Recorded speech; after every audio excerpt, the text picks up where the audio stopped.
दुनिया भर के समुद्री किनारों और नदियों के किनारे एक शानदार पक्षी है जो प्रागैतिहासिक अंदाज से ग्लाइड करता है, पेलिकन।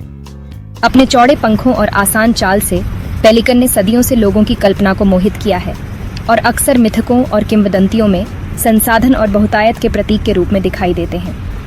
अपनी बड़ी चोंच और खींचने वाली थैली से तुरंत पहचाने जाने वाले पेलिकन का अनोखा डिजाइन विकास का एक कमाल है। यह असाधारण चोंच कभी कभी पक्षी के अपने शरीर से भी लंबी होती है, जो उनके मछली पकड़ने के तरीके के लिए पूरी तरह से अनुकूल है।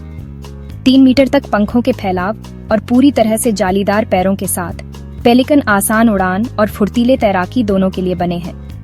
उनके शक्तिशाली पंख उन्हें घंटों तक ऊंचाई पर उड़ने देते हैं, पानी के ऊपर ऊंचे थर्मल पर सवारी करते हुए। उनके पंखों का रंग चमकदार सफेद से लेकर गहरे भूरे तक होता है और प्रजनन के मौसम में उनके चेहरों पर चमकीले रंग और आकर्षक पैटर्न दिख सकते हैं। ये बदलाव उन्हें साथ ही आकर्षित करने और बड़ी कॉलोनियों में अलग दिखने में मदद करते हैं। लेकिन यह गलुलर पाउच है जो उन्हें सचमुच अलग करता है, मछली और पानी को एक ही तेज गति में पकड़ने के लिए एक लचीला जाल। यह अनुकूलन उनके शिकार की सफलता की कुंजी है। आम धारणा के विपरीत पेलिकन अपने पाउच में खाना जमा नहीं करते हैं। इसके बजाय वे उन्हें अस्थायी मछली पकड़ने के जाल के रूप में इस्तेमाल करते हैं। पानी को निगलने से पहले अपनी पकड़ को पूरा निगलने के लिए निकालते हैं। पाउच में 13 लीटर तक पानी आ सकता है, उनके पेट में समाने वाले पानी से कहीं ज्यादा, जो इसे जंगल में जीवित रहने के लिए एक प्रभावशाली उपकरण बनाता है। यह उल्लेखनीय अनुकूलन पेलिकन को दुनिया के सबसे कुशल एवियन मछुआरों में से एक बनाता है, जो एक ही गोता में कई मछलियां पकड़ने और विभिन्न आवासों में पनपने में सक्षम है। प्रकृति की रचनात्मकता हर पेलिकन की उड़ान और हर पकड़ में पूरी तरह से दिखाई देती है, जो हमें उन चमत्कारों की याद दिलाती है जो विकास पशु साम्राज्य में पैदा कर सकता है। पेलिकन अंटार्कटिका को छोड़कर हर कॉन्टिनेंट पर पाए जाते हैं, जो तटों, झीलों और नदियों के किनारे पनपते हैं, जहां मछलियां प्रचुर मात्रा में होती हैं।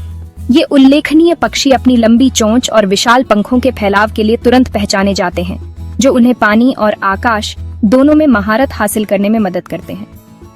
चाहे वे चमकती झीलों पर ग्लाइड कर रहे हों या धूप वाले तटों पर आराम कर रहे हों, पेलिकन जंगली, बेकाबू पानी का प्रतीक है।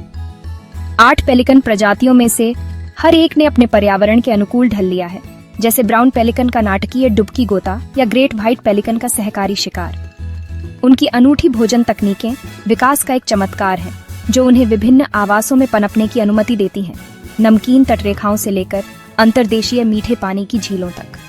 ये पक्षी अक्सर समूहों में शिकार करते हैं, मछली को आसानी से पकड़ने के लिए एक साथ झुंड में इकट्ठा करते हैं। एक टीम के रूप में काम करते हुए वे मछलियों के झुंड को घेरते हैं, जिससे हर पेलिकन के लिए भोजन पकड़ना आसान हो जाता है। यह टीम वर्क उनकी बुद्धिमत्ता और सामाजिक प्रकृति का एक प्रमाण है। उड़ान में पेलिकन वी आकार के झुंड बनाते हैं, एक दूसरे के ऊपर उठने वाली हवा का उपयोग करके ऊर्जा बचाते हैं। यह कुशल गठन उन्हें न्यूनतम प्रयास के साथ लंबी दूरी तय करने की अनुमति देता है, नदियों और तटरेखाओं के ऊपर शालीनता से ग्लाइड करते हुए। वे एक ही दिन में सैकड़ों किलोमीटर की यात्रा कर सकते हैं। उनके सिंक्रोनाइज किए गए पंखों का फड़फड़ाना आकाश को गति और जीवन से भर देता है। ये लंबी यात्राएं दूर के आवासों को जोड़ती हैं और पेलिकन कॉलोनियों को एक साथ लाती हैं। पेलिकन अत्यधिक सामाजिक होते हैं, जो विशाल कॉलोनियों में घोंसला बनाते हैं, जो सुरक्षा और समुदाय प्रदान करते हैं। इन सभाओं में हजारों की संख्या हो सकती है, जिससे ध्वनि और गतिविधि का एक जीवंत नजारा बनता है। इन हलचल भरे समूहों के भीतर वे प्रजनन करते हैं, चूजों को पालते हैं और भोजन के बारे में जानकारी साझा करते हैं। माता पिता अपने बच्चों की रक्षा और पोषण के लिए मिलकर काम करते हैं, ये सुनिश्चित करते हुए कि अगली पीढ़ी पनपे। उनकी सामुदायिक जीवन शैली उनके अस्तित्व और सफलता की कुंजी है, जो पेलिकन को पानी और पंखों द्वारा आकार दी गई दुनिया में पनपने की अनुमति देती है। पेलिकन की थैली प्राकृतिक इंजीनियरिंग का एक मास्टरपीस है, जो पानी पर जीवन के लिए पूरी तरह से अनुकूल है। यह उल्लेखनीय विशेषता तुरंत पहचानी जा सकती है, जो पेलिकन को अन्य सभी पक्षियों से अलग करती है। शिकार करते समय एक पेलिकन अपनी बड़ी चोंच और लचीली थैली का उपयोग केवल मछली ही नहीं, बल्कि पानी के बड़े घूंट भी पकड़ने के लिए करता है। सिर को तेजी से झुकाकर यह पानी को बाहर निकाल देता है, केवल रेंगने वाली पकड़ को पीछे छोड़ देता है, जिसे वह फिर एक ही चिकनी गति में पूरा निगल जाता है। यह तेज कुशल तरीका शिकार को भागने का बहुत कम मौका देता है, जिससे पेलिकन अपने पानी वाले संसार में एक दुर्जेय शिकारी बन जाता है। थैली कई लीटर तक फैल सकती है, जिससे पक्षी एक साथ कई मछलियां पकड़ सकता है। लेकिन थैली सिर्फ मछली पकड़ने के लिए नहीं है, यह एक अंतर्निहित कूलिंग सिस्टम भी है जो पेलिकन को तेज धूप में जीवित रहने में मदद करता है। गर्म दिनों में पेलिकन ज्यादा गर्मी को दूर करने के लिए अपनी थैलियों को तेजी से फड़फड़ाते हैं, ठीक वैसे ही जैसे एक कुत्ता हाँफता है, जिससे उनके शरीर का तापमान अत्यधिक गर्मी में भी सुरक्षित रहता है। प्रजनन के मौसम के दौरान थैली और चेहरे की त्वचा चमकीले रंगों से भर जाती है, जो संभावित साथियों को स्वास्थ्य और जीवन शक्ति का एक जीवंत प्रदर्शन बन जाती है, जो कोर्टशिप अनुष्ठानों में एक महत्वपूर्ण भूमिका निभाती है।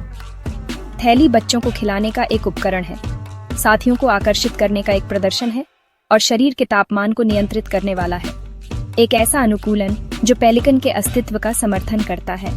ये एक ही अनुकूलन है जिसके कई महत्वपूर्ण कार्य हैं, जिनमें से हर एक पेलिकन के दैनिक जीवन और एक प्रजाति के रूप में सफलता के लिए आवश्यक है।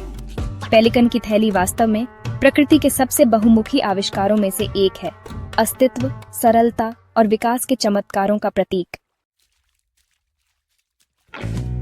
बच्चों को पालना पेलिकन के लिए एक टीम वर्क है। कोर्टशिप के बाद जोड़े साधारण घोंसले बनाते हैं और ऊष्मायन कर्तव्यों को साझा करते हैं। चूजे असहाय पैदा होते हैं और उन्हें सीधे अपने माता पिता की थैलियों से उल्टी की गई मछली खिलाई जाती है। जैसे जैसे वे बड़े होते हैं, चूजे सुरक्षा के लिए क्रेचे बनाते हैं और उड़ना और मछली पकड़ना सीखते हैं। लेकिन पेलिकन को खतरे हैं। आवास का नुकसान, प्रदूषण और प्लास्टिक कचरा उनके भविष्य को खतरे में डालते हैं। पेलिकन की रक्षा का मतलब है हमारे वेटलैंड्स, नदियों और तटों की सुरक्षा करना। उनका अस्तित्व हमारे ग्रह के पानी के स्वास्थ्य को दर्शाता है। उनके आवासों का संरक्षण करके हम सुनिश्चित करते हैं कि ये उल्लेखनीय पक्षी आने वाली पीढ़ियों तक उड़ते रहें।